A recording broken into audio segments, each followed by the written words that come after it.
Good day, Jam listeners! Tara na't makinig sa kwentong handog namin sa inyo sa araw na ito. Arthur, ikaw na munang bahala rito sa restaurant ha. Mag-half day ako. Wika ni Kai, 26 years old na manager na mas sanay mag-overtime kaysa umalis na maaga. Napatingin ang assistant niya, para bang may maling narinig. Sanay ang lahat na siyang huling umaalis at unang dumarating sa trabaho. Pero hindi ngayon dahil kasal ng matalik niyang kaibigan. Habang nasa daan siya sakay ng kanyang scooter, hindi may paliwanag ni Kai ang kanyang nararamdaman.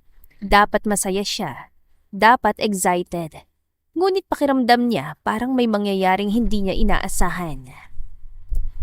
Ilang minuto lang ang lumipas nang makarating siya sa bahay nila sa Makati. Hindi pa man siya tuluyan nakakapasok, sinalubong na siya ni Yaya Marta at may hawak itong isang malaki at puting kahon. Para raw sa'yo, sabi ng matanda. Napatigil si Kai sa paglalakad. Sandaling napatitig siya sa hawak ng yaya saka napakunot ang noo. Para sa akin? Ulit niya halatang naguguluhan. Sigurado po ba kayo? Tumango si Yaya Marta. Oo, may naghatid dito na rider. Hindi naman sinabi kung kanino galing. Saglit na tumingin siya sa kahon. Malinis, maayos at may nakapulupot pang puting ribbon. Wala naman siyang natatandang in-order niya sa online.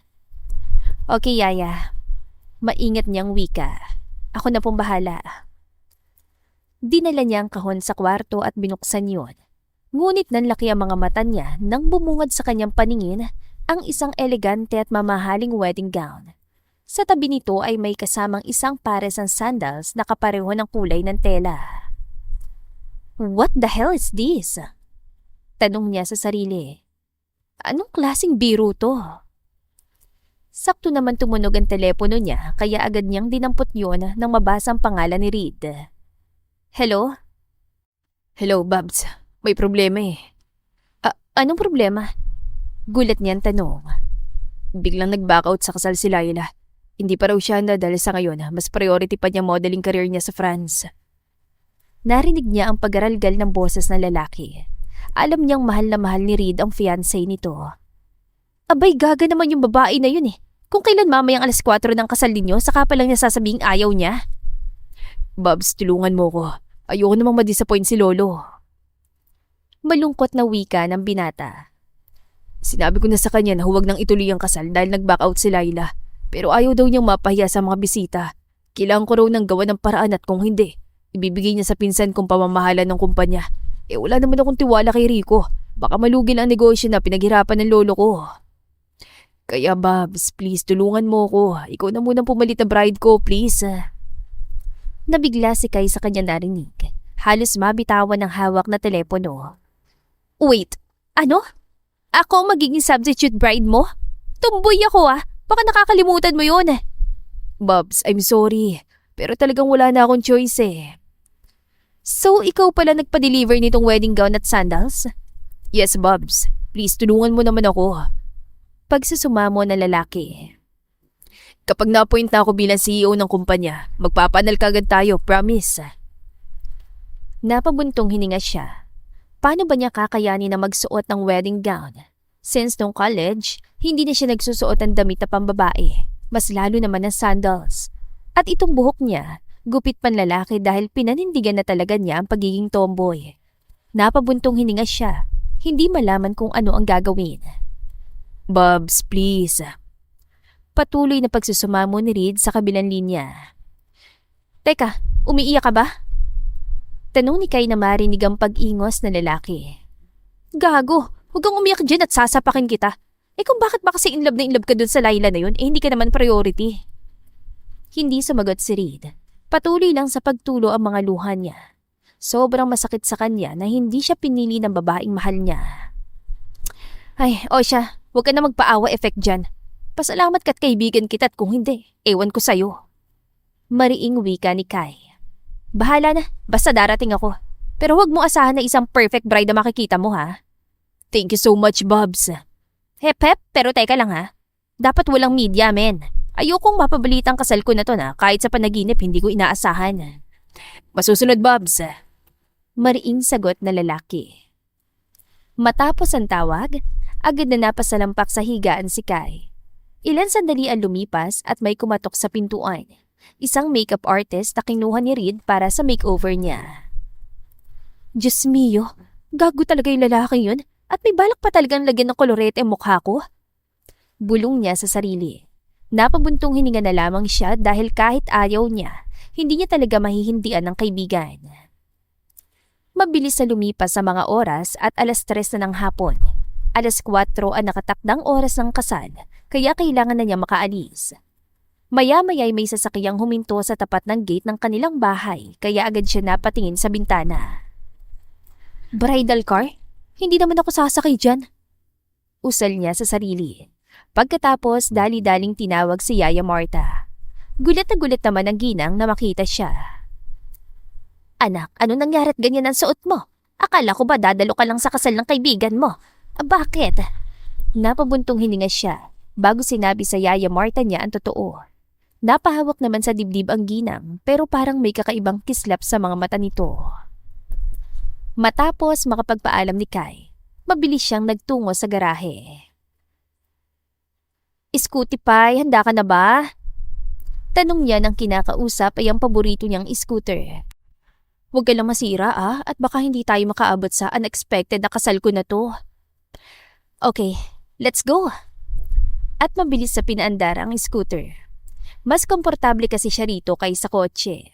Itong madalas niyang ginagamit sa mga madalian lakad niya, lalo na kapag pumapasok sa trabaho. Kaya yung bridal car, pinaalis na niya at sinabing hindi na niya yon kailangan. Mabilis sa tinahak ni Kai ang daan papunta sa simbahan ng Guadalupe. Sino bang mag-aakala na imbes long sleeve at pants ang isusuot niya?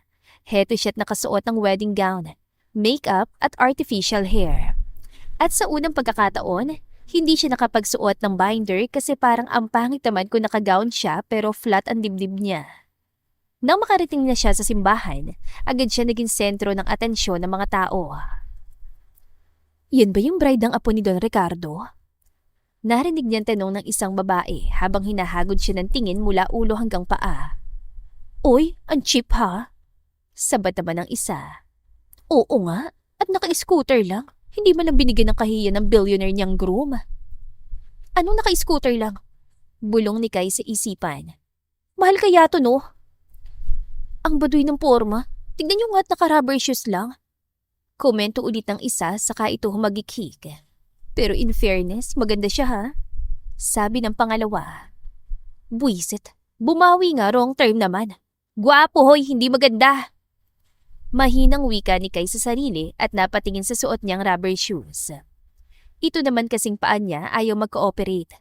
Sinubukan naman niya suotin yung sandals pero hindi talaga niya kaya. Palagi siyang natatapilok at kung pipilitin niya, baka mapilayan pa siya at mas lalo siyang magiging katawa-tawa. Bubs. Sambit ni Reed sa likuran at sinugod siya ng yakap. I'm glad you're here. Natutuwa raw pero hindi ko naman nakikita sa mga mata niya. Bulong ni Kai sa kanyang isipan. Tinulungan siya ni Reed na makababa ng scooter at iginiya siya sa kung saan hindi sila maririnig ng mga tao. Bubs, thank you so much. Akala ko hindi mo ako sisiputin. Kamuntik na. Nako, kung hindi lang talaga kita kaibigan, hindi talaga ako papayag na maging substitute bride mo. Kung bakit pa kasi umurong-urong saksal yung Laila na yun eh. If I know, head over heels naman yun sa'yo. Huwag na nga natin pag-usapan yun, Bubs. Baka mayak pa ako rito at sabihin pa ng mga tao nagluluksa ako sa kasal na to eh. Ang ganda-ganda kaya ng bride ko. Nakangiting wika ni Reed. Pero kahit na nakangiti ito, hindi pa rin maitatago ang lungkot sa mga mata nito. Anong maganda? At nangaasar ka pa talaga ha? Hindi naman kita inaasar, Bubs. Totoo naman ang sinasabi ko. At saka gusto ko muna makalimutan ng heartbreak ko kahit ngayon lang. Kaya please, intindihin mo na lang ako, okay? Napairap na lamang si Kai habang inaayos ang wig niya. Nakakainis naman kasi ang kondisyon ng lolo mo eh. Nakasimangot niyang wika. Alam mo bang pinagtatawanan ako ng mga tao rito dahil mas pinili kong sumakay sa scooter at magsuot ng rubber shoes? Agad naman napatingin si Reed sa paan niya. Okay lang yan, unique nga eh. Nakangiting pahayag nito. Naka-wedding gown at naka-rubber shoes. Tapos nakasakay pa sa scooter. Di wala nang aastig pa doon, di ba? Anyway, you're beautiful in your wedding dress and artificial hair. Beautiful ka dyan. Trying hard nga ako sa pagsusuot ng ganito eh. Alam mo naman sanay ako sa mga damit panlalaki, di ba? This is my first time at wedding gown pa. Anak nang. Natatawa naman ang lalaki sa ekspresyon ni Kai. Matagal na silang magkaibigan nito since elementary pa. Hindi nga lang sila magkaklase dahil mas matanda siya ng 4 na taon dito. Noon pa man, may pagka-boyish na talaga si Kai hanggang sa nag-iba na ng tuluyan ang preference nito at iginagalang naman niya yon. Buti na lang at hindi sumabi tong artificial hair sa helmet ko. At saka itong wedding gown, hindi naman ako komportable dito. Kung pinagsuot mo na lang kaya ako ng tuxedo, kering-keri pa. Di pareho na tayong lalaki. Baka mas lalo magkakagulo dito. At mapapabalita pa na isa akong baklat lalaki ang pinakasalan ko. Tiisin mo na lang muna, Babs, please. The wedding is all set. At kung makansel ito, baka tuluyang magalit si Lolo at mawawala sa akin ng kumpanya. Kaya dinamay mo ako dito. Babs naman, relax. Pumayag ka naman kaya please, panindigan mo na lang. Pagsusumamo na lalaki. Ano pa nga ba? No choice, nandito na to eh. Kahit mukha kong siga na nakadamit pang kasal. Nakasimangot niyan tugon. Bakit maayos naman ah? Ang ganda-ganda mo nga eh. At saka bagay naman sa'yo maging isang tunay na babae kaysa isang shut up! Saway niya. Baka mapikon ako sa'yo't layasan kita. Pagbabanta niyang wika. Hoy, hindi to alam ng mga magulang ko ha. Nasa Amerika sila kaya si Yaya Marta lang sinabihan ko. Okay, sige. Tara na sa loob. Magsisimula ng seremonya. Magkahalong kaba at inis ang nararamdaman ni Kai na makapasok na siya sa simbahan. Nauna sa kanya si Reed at pumuwesto ito sa bandang unahan kasama ng best man nito na kaibigan din nila. Nang magsimula siya maglakad sa gitna ng aisle, nahagip ng kanyang paningin ang bahagyang pagkunutan noon ni Don Ricardo. Sapat para maintindihan niyang may napansin ito. Sinubukan niyang gawing maingat at banayad ang bawat hakbang, ngunit kahit anong kontrol ang gawin niya, lumalabas pa rin ang kilos sa matagal na niyang nakasanayan. Ang weird ng bride na yan, hindi natural kung kumilos. Narinig na naman niyang komento ng isa sa mga bisitang naroon. Oo nga, parang lalaki kung maglakad. Sang-ayon naman ang katabi nito. Halos mapamura siya. Ngunit naisip niya, totoo naman talaga. Isa siyang tomboy na naging substitute bride para sa best friend niya. Ito kasing daddy niya. Dahil hindi nabiyayaan ng anak na lalaki, ginawa siyang tomboy mula nung bata pa siya. Hanggang sa nasanay na siya magsuot ng damit na panlalaki, pero never pa naman siya na in love sa isang babae. Kahit marami namang nagpapakyut sa kanya. Habang papalapit siya sa kinaroroonan ni Reed, muli na naman siyang nakarinig ng mga bulungan. Wala bang parents yan? Bakit siya lang mag-isa? Baka ulila na. Dahil sa inis niya, tinapunan niya na matalim na tingin ang grupo ng mga kababaihang nag-uusap. Nako, kung wala lang ako dito sa loob ng simbahan, baka kanina ko pa kayo pinatikim ng tigi-isang sipa at ang matigil kayo sa kakachismis niyo. Himutok ng kanyang kalooban. Samantalang si Reed naman, pilit na pinipigilan ng luha habang nakatayong naghihintay kay Kai malapit sa altar. Naisip niya, kung hindi lang siya tinakasan ni Laila, marahil ito ang naglalakad ngayon papalapit sa kanya. Pero iba ang nangyari at sa matalik niyang kaibigan siya ikakasal. Nang makalapit na si Kai, agad na kinuha ng lalaki ang kamay niya at iginiya papunta sa altar. Handa na ba kayo? Tanong ng paring magkakasal sa kanila. Humugot si Kai ng malalim na hininga sa kamarahan tumango. Maya-maya pa, sinimula na ang seremonya. Wala naman siya naintindihan sa mga sinasabi ng pari dahil masyado siyang kinakabahan. Makalipas ang mahigit 1 oras, natapos na rin ang kasalan. Reed, you may now kiss your wife. Anang pari. Mas lalo lumakas ang kabog sa kanyang dibdib na magkatinginan sila na lalaki. Huwag kang magkakamali, uupakan talaga kita. Bulong niya rito. Ngumiti naman ito at bumulong din sa kanya. Hayaan mo na, dampi lang naman. Yak! Mahina niyang wika. Akala niya hindi yun tototohanin ng kaibigan, ngunit bahagya itong yumuko at kinintalan siya ng halik sa labi. Hindi rin naman alam ni Reed kung bakit niya ginawa yun. Binibiro lang naman niya ito, pero parang may kung ano namang puwersa ang nagtulak sa kanya para halikan ng kaibigan na ngayon ay asawa na niya. Gago ka talaga, Redentor!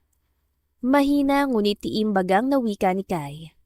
Relax, Bubs. Para realistic naman, di ba? Hindi na nakasagot pa si Kai dahil ramdam na niya ang pamumula ng kanyang pisngi. Matagal na niyang matalik na kaibigan si Reed, since elementary pa. Normal lang sa kanilang asaran at kulitan, pero iba ang naramdaman niya sa halik nito. Bigla siyang nawala sa sarili, kaya nang iharap ang mga papeles, walang pag-aalinlangang pumirma siya at hindi na nakuha pang magbasa. Matapos makapagpirma, isa-isang lumapit ang mga bisita at bumati sa kanila. Pagkatapos, sumunod namang bumati si Don Ricardo. Congratulations, Iho, at sa'yo rin, Kai. Nakangiti nitong wika. Hindi ko akalain na ikaw ang papalit sa bride itong apo ko. Bahagyang napayuko si Kai. Hindi malaman kung ano ang sasabihin. Akala niya hindi siya mamumukhaan ng matanda pero masyado pang matalas ang paningin nito para makilala siya. Kai, Iha. Pagpapatuloy ni Don Ricardo. Alam ko na pakiusapan ka lang ni Reed para maging bride niya at nagpapasalamat ako doon dahil iniligtas mo kami sa kahihiyan. Pero mag-asawa na kayo sa harap ng Diyos at ng mga tao. Kaya sana paninindigan niyo to. Diyos mio, paanong paninindigan? Magpapaanal na nga kami matapos makuha ang pamamahala ng kumpanya.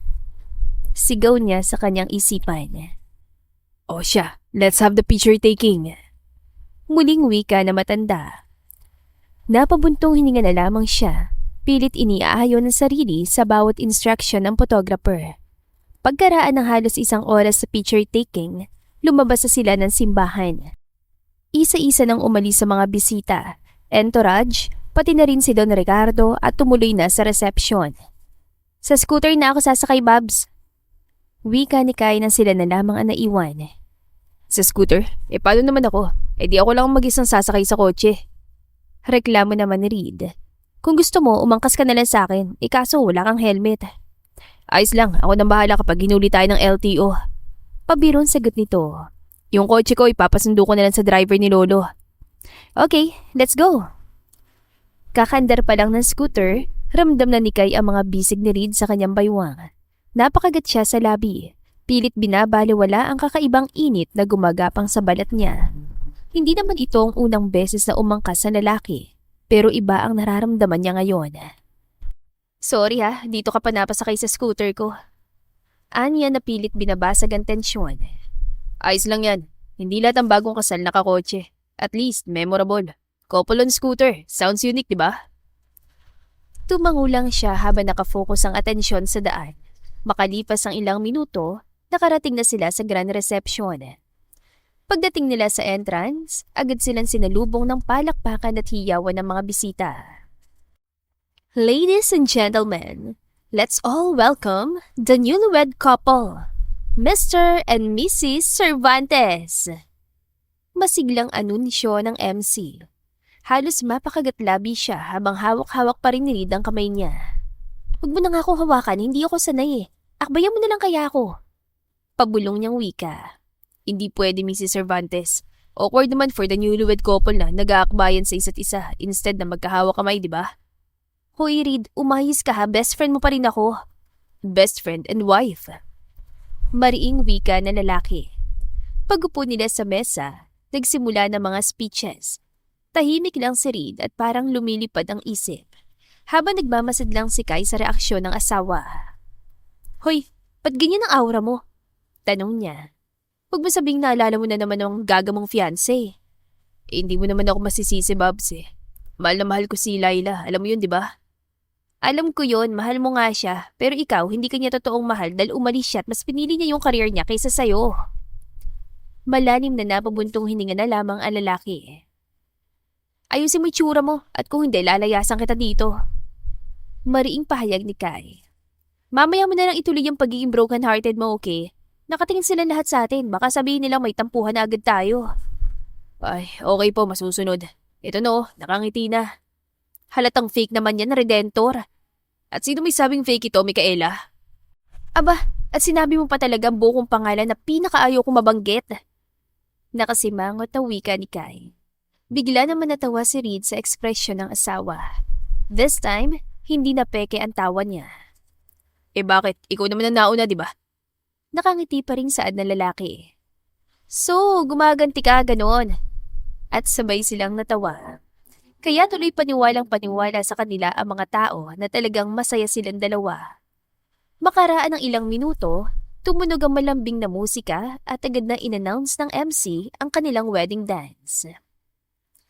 Now, let's all witness the first dance of our lovely newlyweds, Mr. and Mrs. Reed Cervantes. Anong lovely? Kagigil naman ng MC na yan. Bulong ni Kai habang pasimpleng napairap. Babs, pwede ba huwag na lang? Hindi ako marunong sumayaw eh. Ngumisi lang ang lalaki at marang hinila siya papunta sa gitna.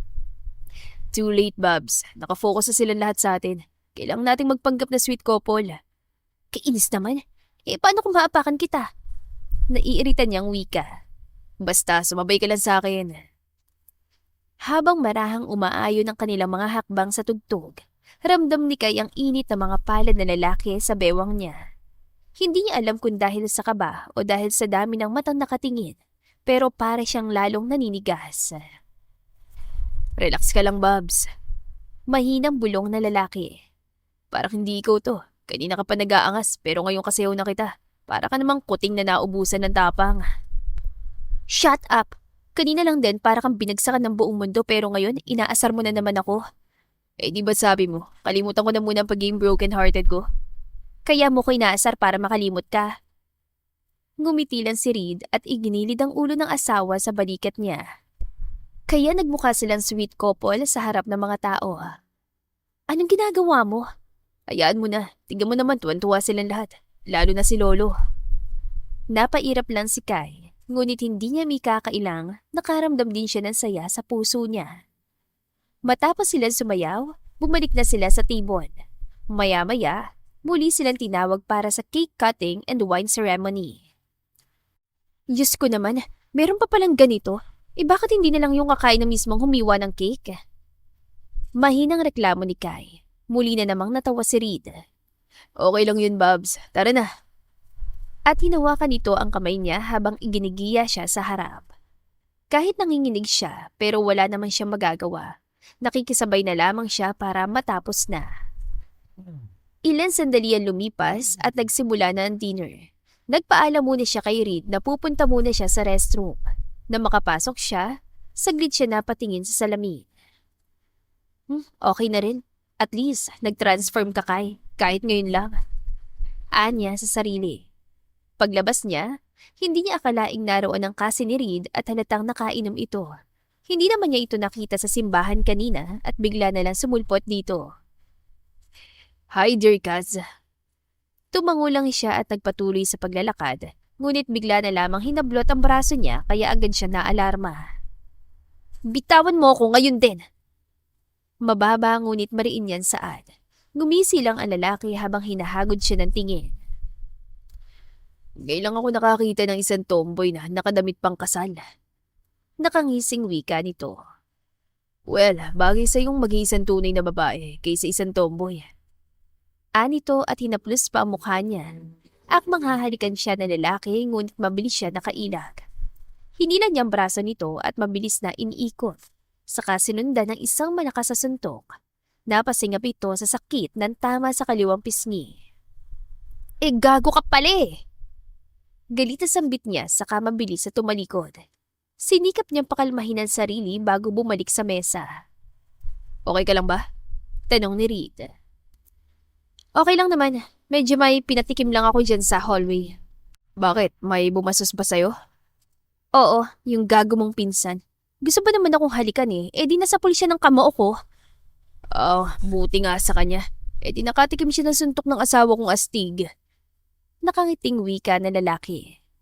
Siya, kain na tayo, tagugutom na ako. Makaraan ng halos 6 na oras, natapos na rin ang engranding reception. Isinakay sila ng mga staff sa limousine papunta sa isang 5-star hotel na inihanda ni Don Ricardo. Gusto sana ni Kai na sa scooter sumakay pero mapilit ang matanda, kaya tinawagan na lamang niya family driver para kunin ang scooter at dalhin sa bahay nila. Pagdating nila sa suite, halos malaglag ang panga niya sa nakita. Sobrang romantic ng setup. Puno ng pulang rosas ang kama. May mga scented candles at nakahanda ang champagne sa gilid. Oh my gosh! Ano to? Red, seryoso ka ba? Parang pelikula. At bakit may rose petal sa kama? Honeymoon package daw yan eh. Hindi ko kasalanan kung ganyan ka-romantic ang hotel. Umupo si Kay sa gilid ng kama. Hawak-hawak ang laylayan ng gown. Halatang hindi mapakali. Tinanggal niya ang wig at pagkatapos, binura ang makeup at lipstick niya. Reed, linawin ko lang ha. Best friend mo ko. Hindi ako ang totoong bride mo. Kaya huwag kang magkakamali ng galaw dahil baka hindi lang sapak ang aabutin mo sa akin. Alam ko naman yun. Sus, parang hindi mo naman ako kilala. Harmless kaya ako. Nakangiting tura na lalaki. Salamat naman at nagkakaintindihan tayo. O siya, magbibisa muna ako. Anya at nagtungo sa closet. Mukhang pinaghandaan mo to ah. At andito yung mga kakailanganin ko.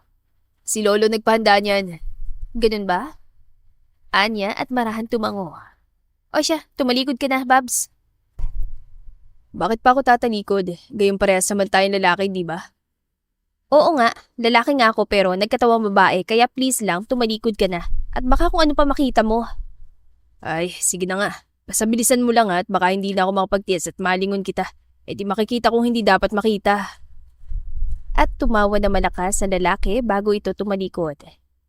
Matapos makapagbihis, huminga ng malalim si Kai at nahiga sa kama. Komportable na ulit siya sa suot niyang t-shirt at jogger shorts, lalo na't naisot na ulit niya ang binder. Pero agad naman siyang bumangon na maalala ang mga petals. Bakit pa ako nahiga dito? Ang dami pang petals. Baka magka-pollen allergy pa ako at magmukhang kamatis tong ilong ko. Natawa naman si Reed sa tinura ng asawa. Okay, fine. Aalisin natin itong mga petals. Tumayo si Reed mula sa gilid ng kama at isa-isang dinampot ang mga petals. Sabay hagis ito sa maliit na basurahan. Oh, ayan, safe na. Hindi ka na magkaka-allergy. Saglit na tumahimik ang paligid. Maya-maya, unti-unting naglaho ang ngiti sa labi ni Reed at napalitan yon ng lungkot. Babs, thank you talaga at pumayag sa pakiusap ko ah. Salamat at kasama kita ngayon sa malungkot na sandali ng buhay ko. Babs, wala yun. That's what friends are for, diba? Napaingo sa lalaki. Ramdam ang bigat sa dibdib dahil sa pag-iwan sa kanya ng babaeng mahal niya. Pwede bang samahan mo akong uminom, Babs? Kahit ilang shot lang. Ice lang, Babs. Mahinang sagot ni Kai. Matapos makapag-order ng beer, tahimik na kinuha ni Reed ang bote ng alak at 2 baso. Umupo sila magkatabi sa gilid ng kama at nagsimulang uminom. Hindi lang isang shot, kundi 2, 3, hanggang sa nasundan pa ito. Para kay Reed, hindi kalasingan na nais niya, kundi tapang para kahit sa gabing ito man lang, hindi niya maramdaman ang pangungulila. Alam mo ba, Babs, nakakatawa. Akala ko okay lang, pero nang matapos ang kasal, saka ko lang talaga naramdaman kung gaano kasakit ang ginawa ni Laila sa akin. Hindi agad sumagot si Kai. Sa halip, marahan niyang inabot ang baso ng lalaki. Hindi mo kailangang magpanggap na okay ka sa harap ko, Babs. Pwede kang umiyak, magwala, basta nandito lang ako. Napatingin si Reed sa asawa. Matagal, tahimik, at puno ng emosyon. Muli namang kumabog na malakas ang dibdib ni Kai sa paraan ng pagkakatitig ng lalaki sa kanya. Salamat, Babs. Kung wala ka, hindi ko alam kung kakayanin ko to. Walang anuman yon, Babs. Alam po hindi madali ang lumimot, pero hindi siya nararapat sa'yo. You deserve someone better than her. Tumango lang si Reed pagkatapos nahiga na ito sa kama. Good night, Mrs. Cervantes. Hindi na sumagot si Kai at pumuwesto na lamang siya sa sofa. Kinabukasan, maagi siya nagising. Nabigla naman siya na mapagtantong naroon siya sa kama. Dahan-dahan siya napalingon dahil akala niya magkatabi silang natulog ng lalaki. Yun pala'y nagpalit sila ng pwesto at sa sofa ito natulog. Nakasuot pa ito ng tuxedo na hindi nagawang hubarin. Ibig sabihin, inilipat niya ako dito sa kama at siya dyan sa sofa. Tanong niya sa sarili, saka marahan na pailing. Kinuha niyang tuwalya at pumasok sa banyo para maligo. Matapos ang ilang sandali, lumabas na siya at sakto naman nagising si Reed. Good morning, Mrs. Cervantes. Fresh na fresh ka. Nakangiting wika nito. Ay, Diyos ko, ginulat mo naman ako. Sambit niya saka mabilis na tumalikod. Paano'y nakatapis lang siya ng tuwalya at nalalantad ang balikat niya. Dali-dali siyang kumuha ng t-shirt at agad na sinuot yun. Bigla namang natawa si Reed sa kilos at ekspresyon ng asawa. Para ka naman nakakita ng multo dyan. Katakot-takot bakit bigla ka nalang tumalikod? Patuloy pa rin siya sa pagtawa. Gago, akala ko kasi tulog ka pa. Sino bang hindi magugulat nang bigla ka nalang magsalita dyan? Napailing na lamang ang lalaki ngunit hindi pa rin nawawala ang mga ngiti sa labi niya. Nakangiti ka na ngayon samantalang kagabi. Mahinang wika ni Kai. Well, mas mabuti na ring asarin mo ko kung dyan ka masaya, Babs. Hindi na ako maiinis. Tumingin lang sa kanya si Reed. So, kumusta pakiramdam mo? Tanong niya. Medyo marami ka na inom kagabi ah. Kaya nga pero okay na ako ngayon, Babs. Nandito ka naman eh. Parang may kung ano namang humaplos sa puso ni Kai noong mga sandaling yun. Ngunit ayaw niyang bigyan ng kahit ano pa mang kahulugan ng sinabi ng asawa. Alam mo, mas mabuti kung maligo ka na, Babs. At nagugutom na ako. Anya at inabot dito ang tuwalya. Bilisan mo at makakain na tayo. Masusunod po, Mrs. Cervantes. Nakahinga siya na maluwag na makapasok na ng banyo ang lalaki. Mabilis siya nagbihis ng polo at board shorts at muling sinuot ang binder para i-flatten ang dibdib niya. Pagkatapos, nagpahatid siya sa room service ng pagkain. Sakto naman lumabas ng banyo si Reed. Dumako ang paningin niya sa matipunong dibdib nito, ngunit agad din naman siya nag-iwas ng tingin. Buti naman natapos ka na. Kanina pa talaga kumakalaman muna ako eh. Sige na, magbihis ka na't lalabas muna ako. At bakit ka pa lalabas? Tanong na lalaki. Pwede naman dito ka na lang at panoorin mo ko habang nagbibihis. At muli na naman itong tumawa. Napairap na lamang siya saka mabilis na tumalikod. Kinabukasan, suot ni Kai ang short at oversized t-shirt at ang lalaki na may nakarelax na polo at board shorts. Bumiyahe sila papuntang El Nido para sa kanilang honeymoon trip. Ayaw sana niya pero iyon daw ang wedding gift ng lolo ni Reed at baka magtampo pa ito kapag tinanggihan nila. Ilan sandali ang lumipas at nakarating na sila sa kanilang destinasyon. Nag-check-in sila sa honeymoon villa. Isang malaking silid na may king-size bed, private pool at balcony na tanaw ang dagat. Nang makita niya ito, agad siya napamulagat. Hoy Reed, iisa lang bang kama? Oo, kasi honeymoon to eh. May honeymoon bang magkahiwalay ng kamang mag-asawa? Hindi siya sumagot. Sa halip inilibot niya ang paningin sa paligid. Isa lang talaga ang kama. Wala namang sofa maliban sa dalawang couch. Wag mo nang problemahin yan, Babs. Di tabi tayo. Nakangiting saad ng lalaki. Magtabi sa isang kama? Oh, bakit? Mag-asawa naman tayo. So it's normal, di ba? Normal lang sa totoo mag-asawa. Tayo? We are still couple, Babs, at legal yun. Ay, whatever. Sa saig na lang ako matutulog. Napailing na lamang si Reed at hindi na nagsalita pa. Kinagabihan, nag-dinner sila sa tabing dagat. May mga fairy lights na nakasabit sa paligid at tanging tunog ng alon ng background music nila. Naalala mo nung college tayo? Lagi mo sinasabi ng pinaka-dream mo ay mag-scooter sa tabing dagat kasama ng jowa mo. Panimulang wika na lalaki. Oo nga, pero wala naman akong jowa kaya never yung marirealize. Bakit? May asawa ka naman, di ba? Wala ka nga jowa but you have your husband. So, tara na. Nagtagpo ang kanilang mga mata. May init sa tingin ni Reed. At kahit gustong umiwas si Kai, parang natutunaw siya sa titig nito. Parang wala ako sa mood. Inom na lang tayo. Anya, napilit pinapakalma ang mabilis sa tibok ng kanyang puso. Tumango naman ang lalaki at agad na nag-order ng 2 boteng beer. Habang lumilipas sa mga oras, hindi nila namalayan na naparami na sila ng nainom. Babs, matanong nga kita ha. Si Reed ulit. Kontento ka na ba sa pagiging Tom? I mean, ayaw mo bang magkapamilya? Hindi ko alam. Matipid na tugon ni Kai saka muling lumagok ng beer sa baso. Kasi sayang, ang ganda-ganda mo pa naman. Alam mo bang maraming nagkakagusto sa'yo nung college? Kaso, hindi makaporma dahil mas astig ka pa sa kanila eh. Natawa naman si Kai sa tinura ng asawa. Nako, lasing ka na nga, Babs. Kung ano-ano na lang sinasabi mo eh. Mas mabuti pa'y matulog na tayo. Anya at inalalayan ang lalaki sa paglalakad. Habang papalapit sila sa kanilang silid, nararamdaman niya ang pagbigat ng hakbang nito. Kaya na makapasok na sila sa kwarto, sabay silang bumagsak sa malambot na kama. At hindi niya sinadyang mapasubsob sa dibdib ng asawa. Babs, maraming salamat at hindi mo ako iniwan. Bulong sa kanya ni Reed sabay haplo sa pisngi niya. Napatitig naman siya rito at ilan sandali lang nalunod sa pagkakatitig sa isa't isa. Mabilis sa mga pangyayari at nararamdaman na lamang ni Kai ang mainit na halik na lalaki sa kanya. Reed, hindi ito dapat. Ngunit tila binging hindi nakarinig si Reed at patuloy lang sa paghalik sa kanya. Sa sandaling yon, biglang bumalik ang damdaming akala ni Kai matagal na niyang ibinaon sa limot. First year high school pa lang siya noon nang mapagtanto niyang may kakaiba na siyang nararamdaman para kay Reed. Ngunit kaibigan lang naman ang turing nito sa kanya. At nang dumating si Laila, mas lalong lumabo ang tsansa niya na maaaring magustuhan din siya nito.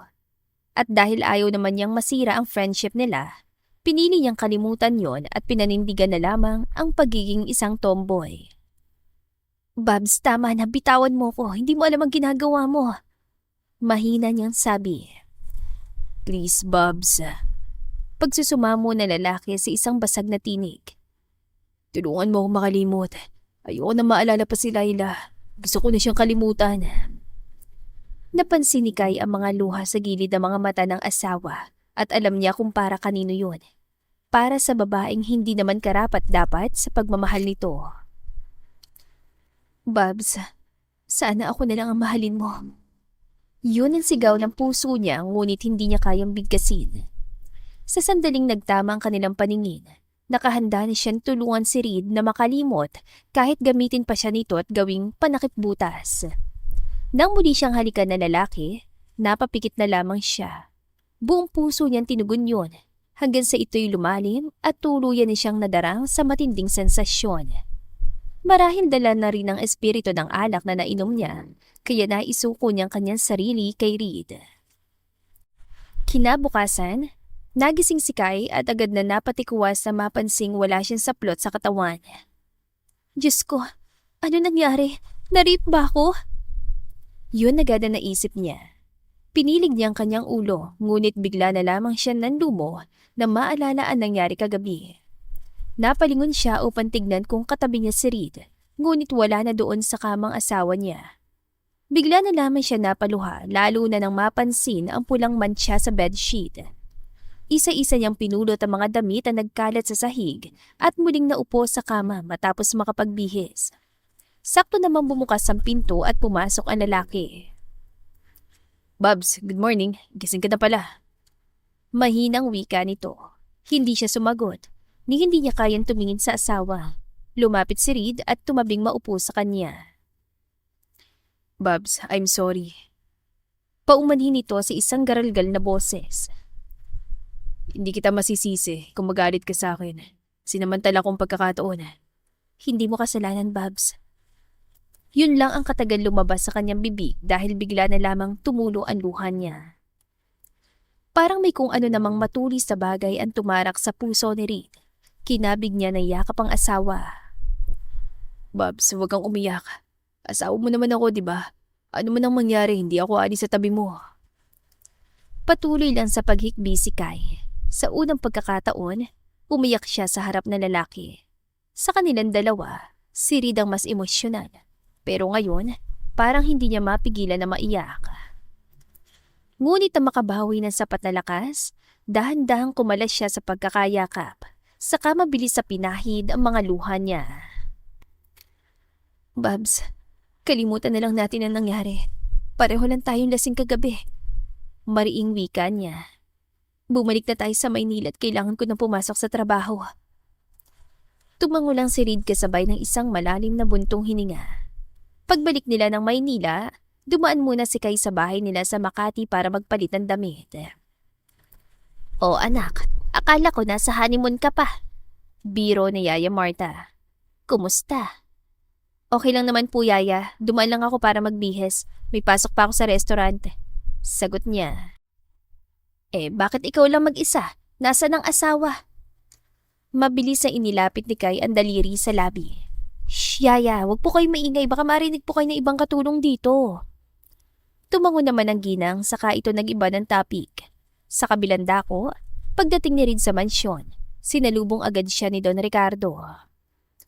Oh, iho, bakit hindi mo kasama si Kai? Pumasok po sa restaurant, Lo. Alam niyo naman po yun, masyado talagang workaholic. Oo nga. Actually, masaya ako ni siyang napangasawa mo, iho. Mas boto naman ako sa kanya kaysa doon kay Laila. Uwi ka na matanda. Matagal ko nang kilala si Kai at alam kong magiging mabuting asawa siya sa'yo. Tumango lang si Reed at hindi na nagsalita pa. Kinahaponan, nang makauwi na si Kai sa bahay nila sa Makati, dumiretso agad siya sa kwarto niya para magpahinga. Hindi niya alam kung ilang oras siya nakatulog at bigla na lamang siya nagising dahil parang may humaplos sa buhok niya. Babs, sambit niya na mapagtantong si Reed yun. Bakit pumasok ka rito sa kwarto ko? Ngumiti lang ang lalaki, sabay pingot sa ilong niya. Bakit? Dati naman akong pumapasok dito Bakit ka nandito? Siyempre, sinusundo kita. Alam naman mag-isa lang ako matutulog sa kwarto ko, gayong may asawa naman ako. Bigla naman siyang pinamulahan ng mukha. Nope, just kidding. Nakangiting wika na lalaki. Ang totoo, pinapasundo ka sa akin ni Lolo. May kailangan daw siya sa atin. Tumango naman siya at agad na naghanda. Pero hindi niya maiwasang kabahan sa posibleng sadya sa kanila ni Don Ricardo. Makaraan ng ilang sandali, nakarating na sila ng mansyon. Mabuti naman at nandito na kayo. Wika ni Don Ricardo. Magandang gabi, Polo. Magalang nabati niya at nagmano sa matanda. Magandang gabi naman, Iha. O sige, kakain na tayo. Tahimik silang kumakain sa hapag. Tanging ang mahihinang tunog ng kubyertos at pinggan ang maririnig sa maluwang na dining hall. Halos hindi makatingin si Kai kay Don Ricardo. Pakiramdam niya ay sinusukat ang matanda ang bawat kilos niya. Nang matapos na silang kumain, tumingin sa kanyang matanda. Alam ko kung anong sitwasyon yung dalawa, Kai. Seryosong wika nito. Nakiusap si Reed sa'yo na pakasalan mo siya para sa kumpanya, di ba? At dahil magkaibigan kayo, wala kang choice kundi ang pagbigyan siya.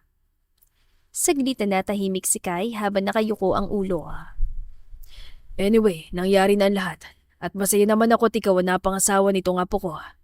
Pero, tumikim muna si Don Ricardo bago nagpatuloy sa pagsasalita. Handa niyo ba talagang panindigan ang pagiging mag-asawa niyo? O may plano kayo maghihiwalay matapos makuha ang dahilan kung bakit kayo nagpakasal? Parehong hindi nakasagot ang dalawa dahil malinaw na kuhang-kuha na ng matanda ang mga iniisip nila. Dahil kung yun talagang plano niyo, pues wala kayong mapapala sa akin. Lo, ano pong ibig niyo sabihin? Kunot noon tanong ni Reed. Kung hindi niyo kayang panindigan ang pagiging mag-asawa niyo, hindi ko ibibigay sa iyo ang pamamahala ng kumpanya. Lo, hindi naman po yun ang kondisyon niyo, di ba?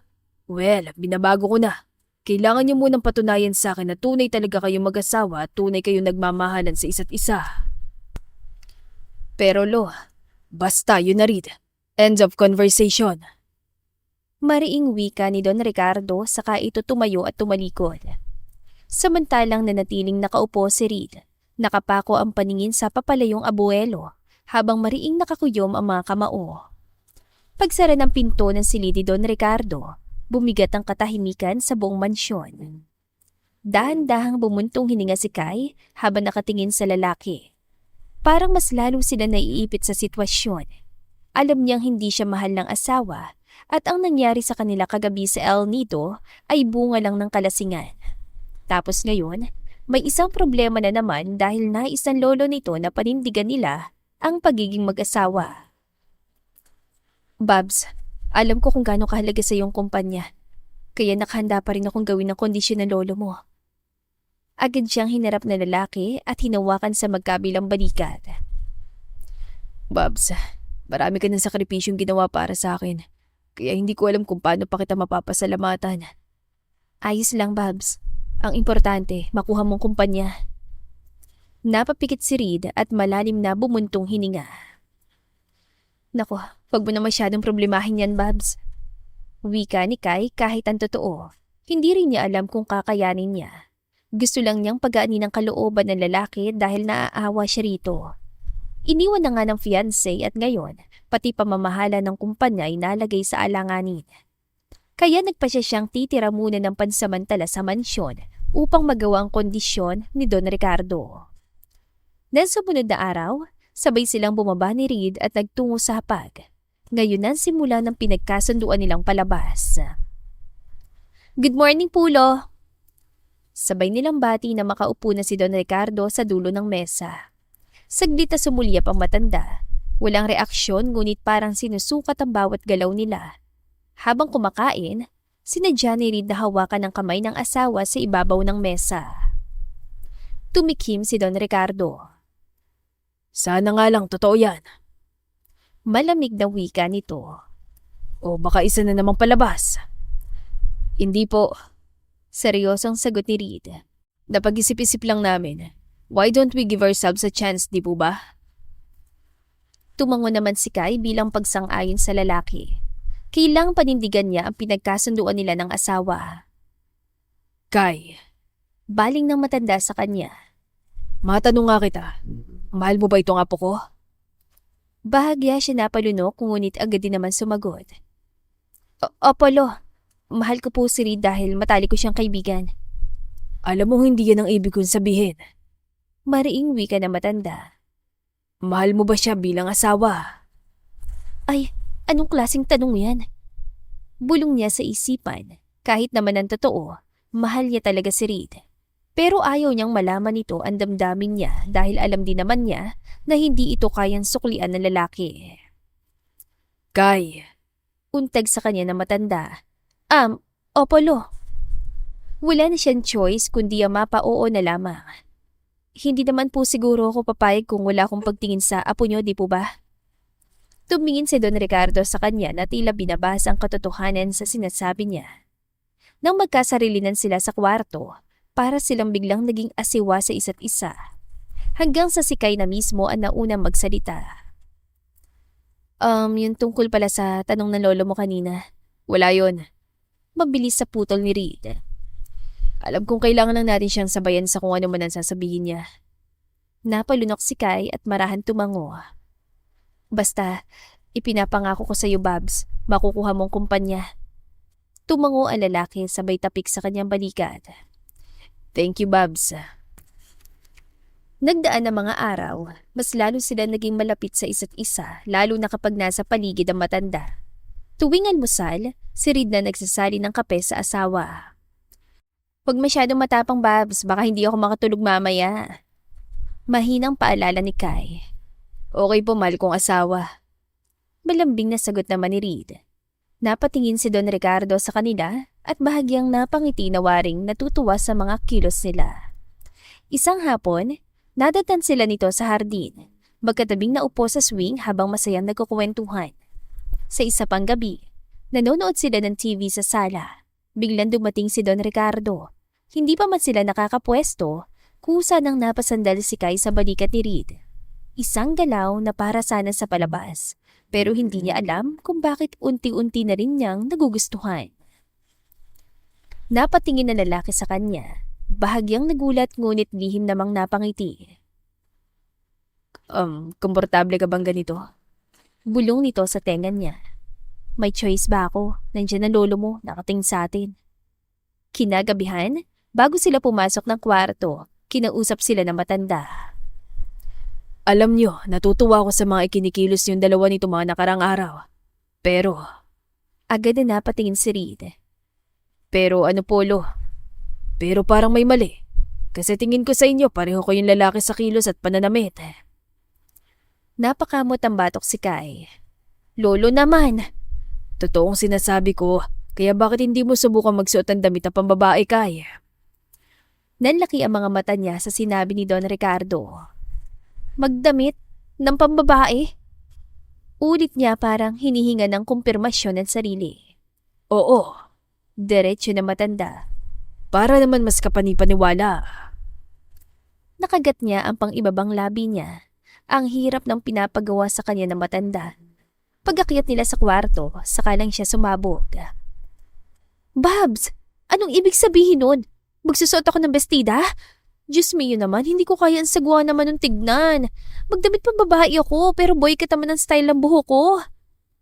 Napangiti naman si Reed. Subukan mo lang, Babs. Isang malalim na buntong hininga ang pinakawalan niya habang nakausli ang labi sa pagkainis. Relax, damit lang yan. Hindi ka naman papasayawin ng ballroom.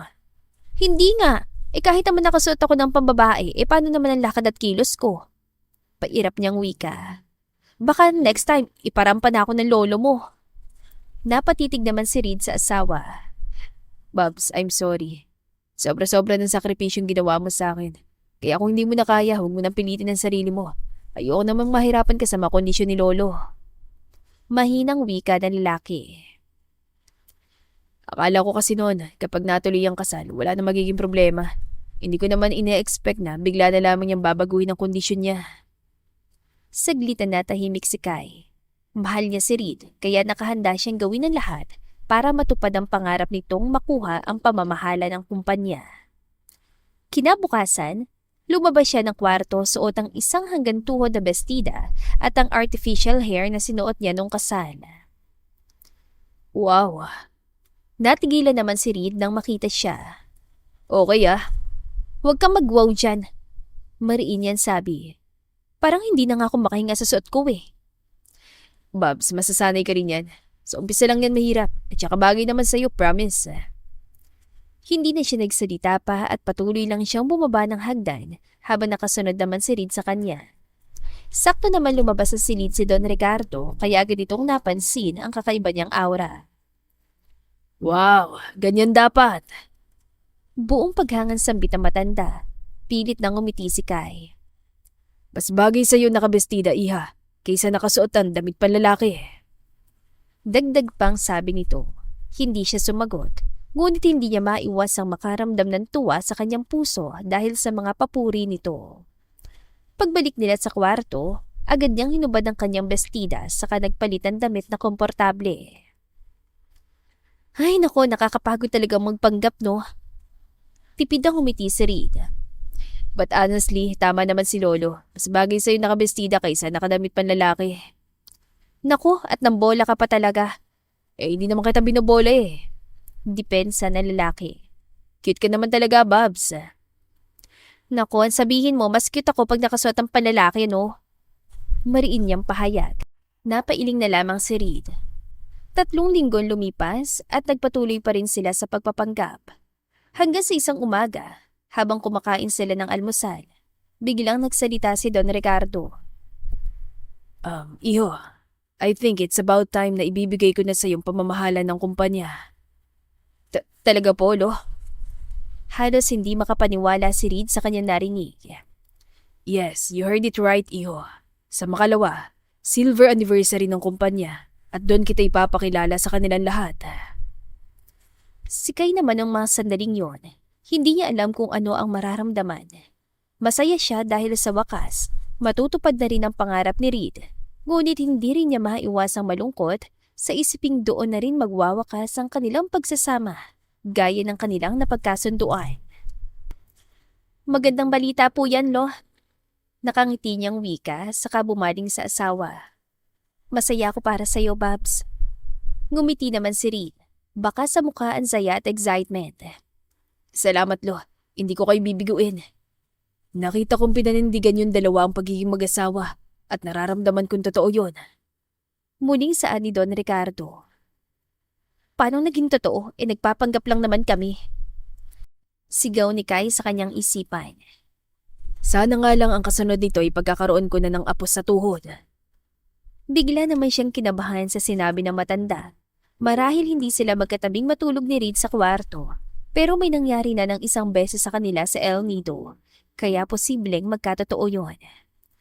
O sige, kailangan mong pagandaan ng araw na yun, Iho. Pagpapatuloy ni Don Ricardo. At ikaw, Iha, bilang asawa ng magiging CEO, dapat dumalo ka rin. Ako po? Oo. Diretso na matanda. Eh syempre, bilang suporta mo na rin sa asawa mo, hindi ba? Napahigpit ang kapit ni Kai sa kubyertos. Pero marahil yun na rin ang huling araw ng misyon niya kaya napa-oo na lamang siya. Na magkasarili na sila na lalaki sa kwarto, biglang kinabig ni Reed ang yakap ang asawa. Thank you so much, Babs. Utang ko sa yung lahat. Congratulations, Babs. Natutuwa ko. Pero bitaho na muna. Anya at kumalas mula sa pagkakayakap na lalaki. Bigla na naman kasing kumabog na malakas ang kanyang puso. Pero, ba't kailangan ko pang sumama? Di ibig sabihin nun, magsusuot na naman ako ng damit na pambabae. Yes, Babs. Syempre, yun ang gusto ni Lolo, di ba? Kaya tiisin mo na lang. Pagkatapos nun, makakabalik ka na sa dati at hindi na kita kukulitin pa. Nakaramdam naman siya ng lungkot sa sinabi na yon ng lalaki. Pero wala na siyang magagawa. Marahil yun na talaga ang nakatakdang mangyari. Kinabukasan, pinaghandaan ni Kai ang pagdalo niya sa nasabing company anniversary.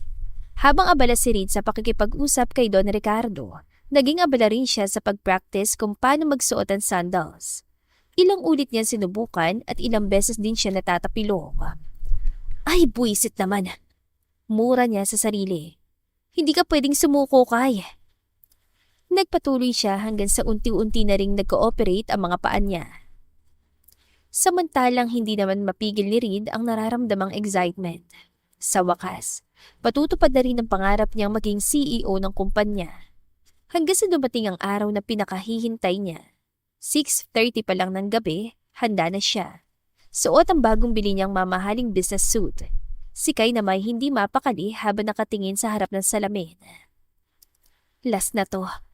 Bulong niya sa isipan. Wow, ang ganda naman ng misis ko. Sambit ni Reed nang maabutan siya sa kwarto. Wag mo na nga akong bulahin, Babs. Trying hard nga ako eh. Wait, nakakapagsuot ka na ng heels? Tanong na lalaki na mapansin ang sandals na suot niya. Marahan siyang tumango. Pero hindi rin birong inabot ko dito bago ako natuto. Anyway, huli na to, di ba? Kaya titiisin ko na lang. Hindi na sumagot si Reed, basta na lang niyang niyakap ang asawa. Oh, ano na naman drama to, Redentor ha? Biro niya, pilit tinatago ang biglang pagbilisan tibok ng kanyang puso. Yakap ng pasasalamat, Babs. Thank you so much sa lahat ng ginawa mo para sa akin. Uy, naka 1 million thank you ka na Nakangiting wika niya. 1 million na ba yun? Pagbibiro naman ng lalaki. Oo. At sabay sila natawa. O siya, alis na tayo, Babs, at baka maliit ka pa sa mahalagang sandali ng buhay mo. Si Lola pala. Nauna na, Babs. Ayaw naman nun na nahuhuli eh. Marahan siyang tumango saka muling humarap sa salamin bago lumabas ng kwarto. Sa loob ng sasakyan, tahimik silang dalawa. Si Reed, nakatuon ng tingin sa unahan. Si Kai naman, nakamasid sa mga ilaw sa labas ng bintana. Sa bawat segundo ng biyahe, mas bumibigat ang dibdib niya. Makalipas ang ilang minuto, nasa tapat sila ng isang grand hotel. Inalalayan ni Reed ang asawa na makababa ng sasakyan. Dahan-dahan lang, Babs ha. Nakasuot ka pa naman ng heels. Baka sumabit sa gown mo. May halong pag-aalala ang boses ng lalaki. Pagpasok nila sa venue, agad na inilibot ni Kai ang kanyang paningin. Kahit sanay naman na siya sa mga social gatherings na ganito, pero hindi ngayong nakasuot siya ng gown. Reed! Isang pamilyar ngunit matalim na boses ang umalingaw-ngaw sa gitna ng ingay. Sabay sila napalingon. Nalaki ang mga mata ni Kai na makilalang babaeng papalapit sa kanila. Matangkad, elegante at may kumpiyansang hindi may tatanggi. Si Laila, ang ex-fiancé ng kanyang asawa. Reed, it's good to see you again. Nakangiting saad nito saka mahigpit na yumakap sa lalaki. Laila? Nauutal na sambit ni Reed at dahan-dahan itong kumala sa pagkakayakap. Ikaw, what are you doing here? Akala ko ba nasa France ka? Oo, galing nga ako doon. Sagot nito sa malambing na tinig. Pero nagbago ang plano. Umuwi ako kasi may mahalaga akong sasabihin sa'yo. Pagpapatuloy nito, biglang napakunot noo ang lalaki. Sasabihin? Yes, Reed. But I think mamaya na pagkatapos ng celebration. Nakangiting wika ng babae. Saglit na natahimik ang lalaki. Wala siyang ideya kung ano ang sasabihin ni Laila, pero parang may kakaibang sigla sa mga mata nito. By the way, Laila, let me introduce to you my wife, Kai. Kai? Sambit ng babae. Of course, kilala ko siya. She is your best friend, di ba? Yeah, my best friend and now my wife. Ramdam ni Kai ang tensyon sa pagitan nila, lalo na nang hagurin siya ng tingin ng babae. Marahil hindi makapaniwala sa transformation niya. Umiling ito pagkatapos ngumiti ng sarkastiko. Imposible. I know kung ano lang ang meron kayo. Besides, it's been 3 weeks since I left. At may ipinalit ka na sa akin? Bigla naman nagpanting ang tenga niya. Sarap naman sampalin ng babaeng to. Pagkatapos ang ginawa niya, ito pang may ganang manumbat. Himutok ng kalooban niya. Laila, please excuse us. Wika ni Reed sabay hawak sa kamay ng asawa. Nanatili ang pilit ng ngiti sa labi ni Laila, ngunit sa mga mata nito'y mababakas ang pagkainis habang sinusundan sila ng tingin. Lihim namang natuwa si Kai sa reaksyon ng babae. Maya-maya lang, nagsimula na magsalita si Don Ricardo sa gitna. Magandang gabi sa inyong lahat. Lubos ako nagpapasalamat sa bawat isa sa inyong pagdalo ngayong gabi upang ipagdiwang ang ika-25 anibersaryo ng Cervantes Holdings. Sandaling huminto si Don Ricardo. Sinipat ang buong venue na puno ng mahalagang personalidad, mga empleyado at mga malalapit na kaibigan sa industriya. Ngunit ang gabing ito ay hindi lamang tungkol sa selebrasyon. Pagpapatuloy nito, ito rin ay isang makasaysayang gabi ng pagpapakilala ng bagong tagapamahala ng kumpanya. unti-unting nagbagong ekspresyon ang lahat ng mga naroon. Because tonight, I would like to formally introduce to you the new CEO of the Cervantes Holdings. Agad nang umalingaw-ngaw ang mga bulungan sa buong bulwagan. May mga nagulat, may napatingin sa isa't isa, at may mga biglang tumayo upang masilip kung sino ang tinutukoy. Babs, this is it.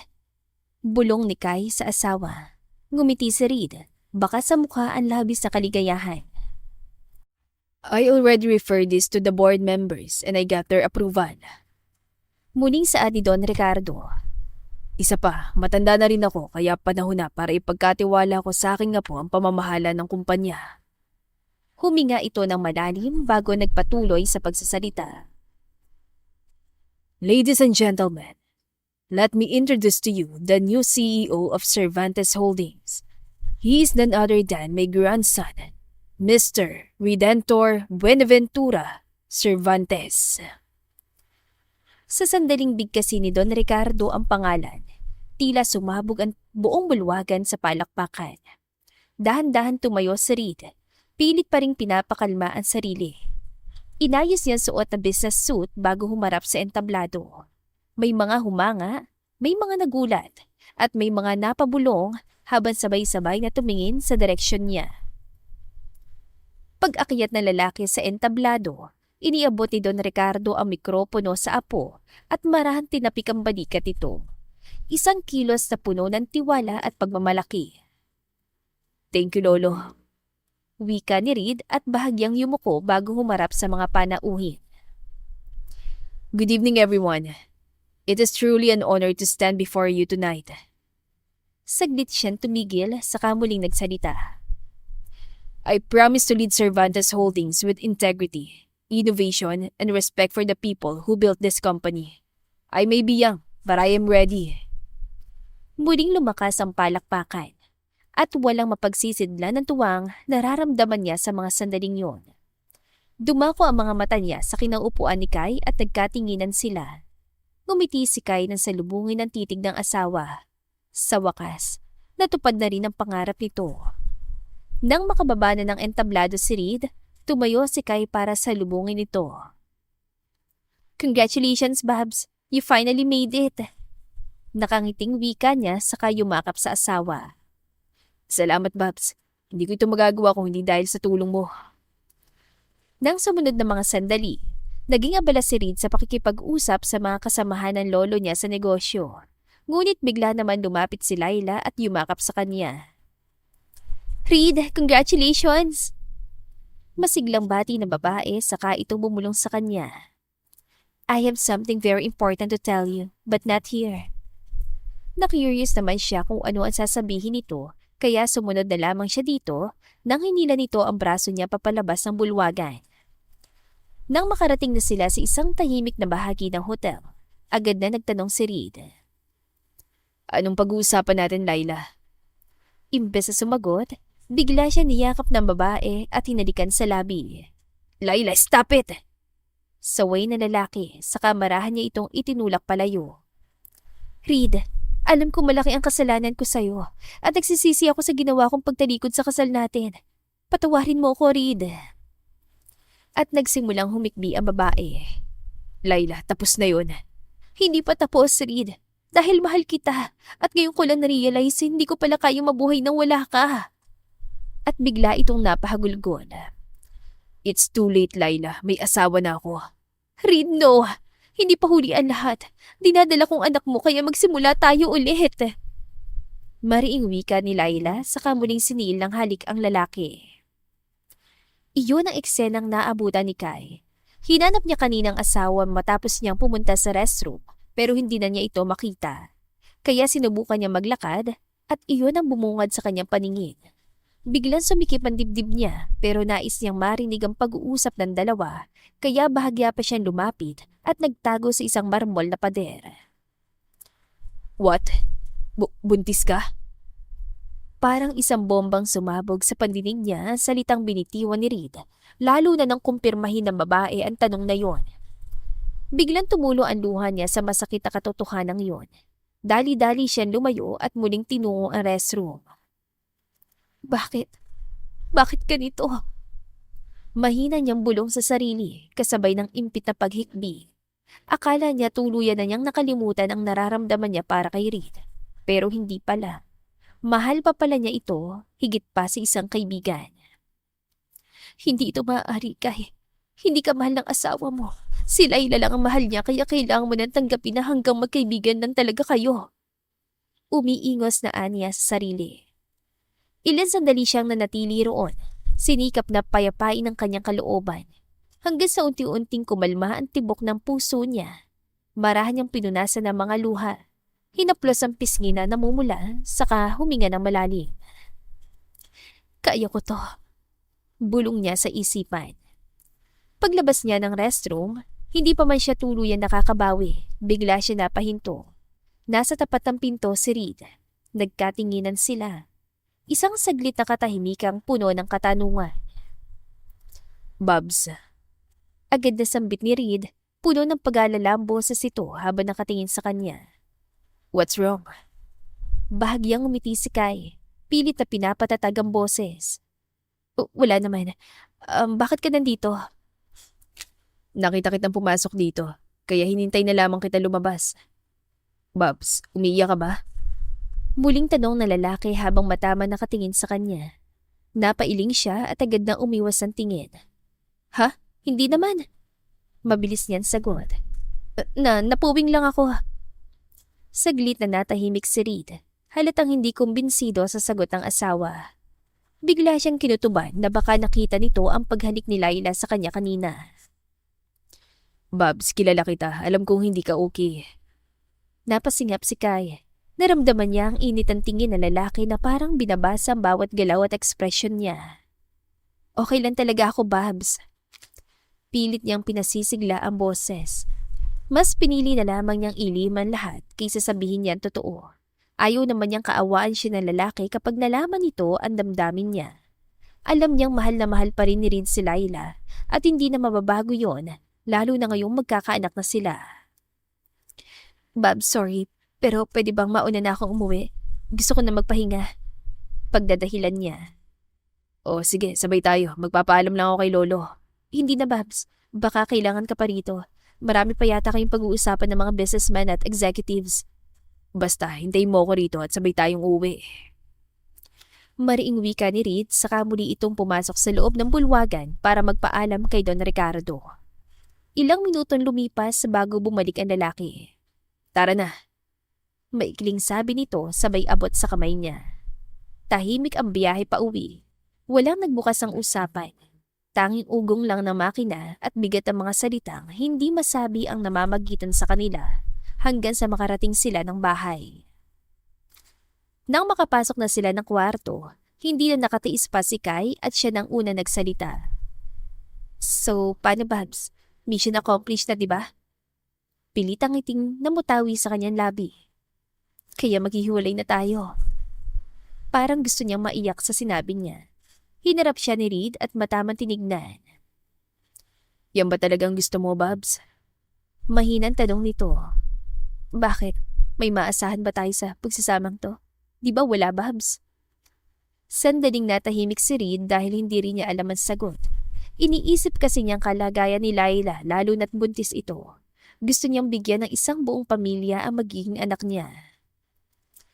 Mas mabuti na rin siguro to, Babs. Dagdag na wika ni Kai. Pero kahit maghihiwalay tayo, mananatili pa rin naman tayo mag-best friends, diba? Oo naman. And I am forever grateful na mayroon akong kaibigan na tulad mo, Babs. Seryosong sagot na lalaki. So, is this goodbye? Marahan tumango si Kai kahit sobrang bigat ang desisyon na yun. Kung may dahilan lang sana para lumaban siya. Sige, Babs. Kung yun ang makapagbibigay ng katahimikan sa'yo, igagalang kong desisyon mo. Mahinang saad ni Reed. Parang gustong maiyak ni Kai sa mga sandaling yun, pero ayaw niyang tumulo ang luha niya sa harap na lalaki.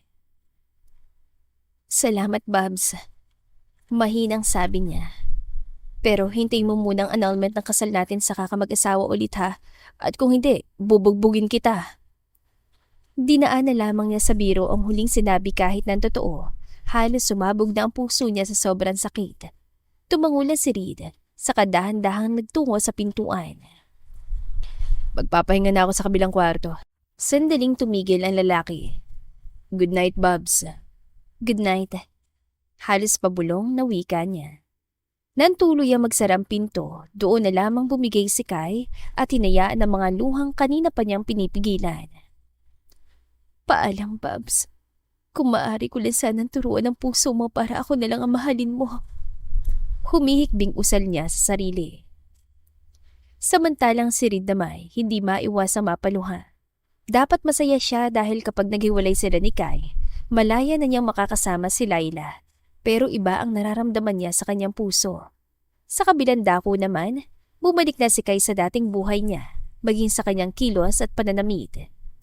Isang linggong lumipas, habang naghahanda siya sa pagpasok niya sa restaurant, bigla na lamang siyang nakaramdam na parang maduduwal siya.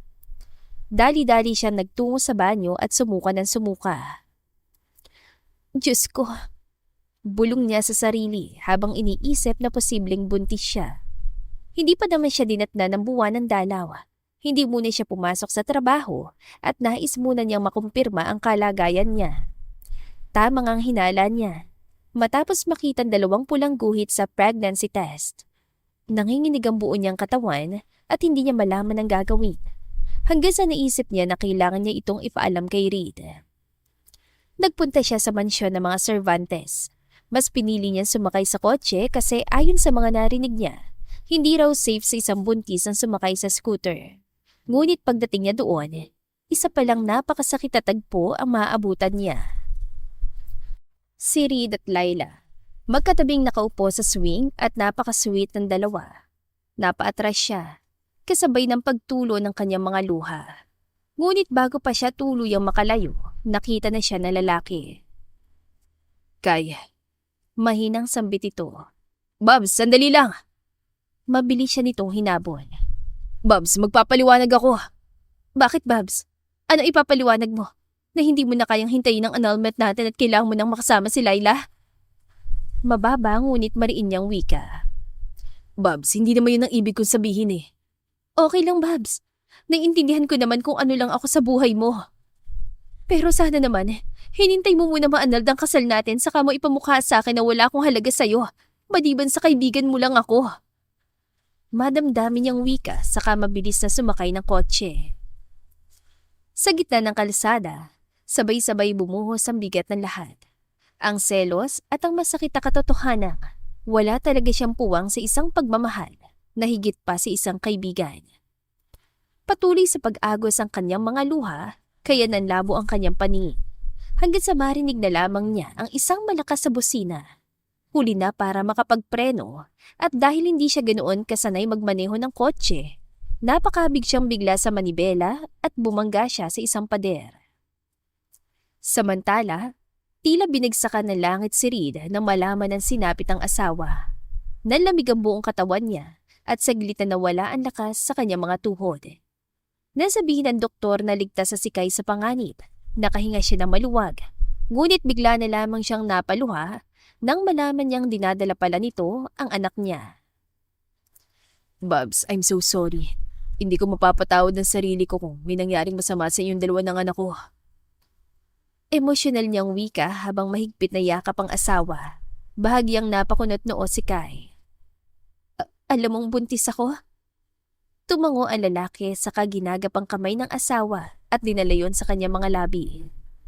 Sinabi sa akin ng Dr. Babs, buti na lang daw nakapag-seatbelt ka kaya hindi ganong malakas ang impact ng pagkakabangga. Sandaling natahimik si Kai, ngunit ang sumagi sa isip ang naabutan niya sa mansyon. Bigla na lamang nangilid ang mga luha niya. Kaya naman kasi ako nagpunta sa bahay niyo para sabihin ko sa'yo na buntis ako. Kaya lang. At tuluyan na siya napahikbi. Inalo naman siya ng lalaki at mahigpit na niyakap. Bakit naman kasi hindi mo ko hinayaan magpaliwanag nung time na yon? Bakit? May dapat bang ipaliwanag, Babs? Malinong namang si Laila lang talaga ang mahal mo eh. Humihikbing pahayag ni Kai. Yes, inaamin ko, mahal ko si Laila. Pero hindi kagaya ng pagmamahal ko sa iyo, Babs. Seryosong pahayag na lalaki. Noon pa man, may lihim na akong pagtingin sa iyo. Pero sabi mo kasi tomboy ka at hindi ka magkakagusto sa isang lalaki. Kaya sinikap ko na. Ibaling na lang kay Laila ang damdamin ko. Dahil ayoko namang masirang pagkakaibigan natin kasi di ba sabi mo, kapag nagkagusto ko sa'yo, hindi mo na ako papansinin. Muli siya natahimik.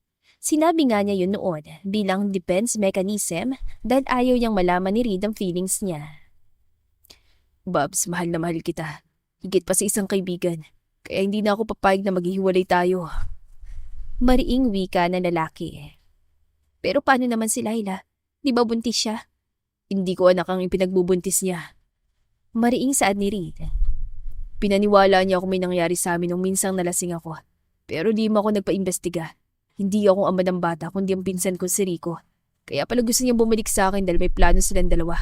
Lalo na ngayong ako na CEO ng kumpanya. Pero ano yung naabutan ko? Tanong ulit ni Kai. Pumunta talaga siya ng bahay dahil gusto niyang tumira doon.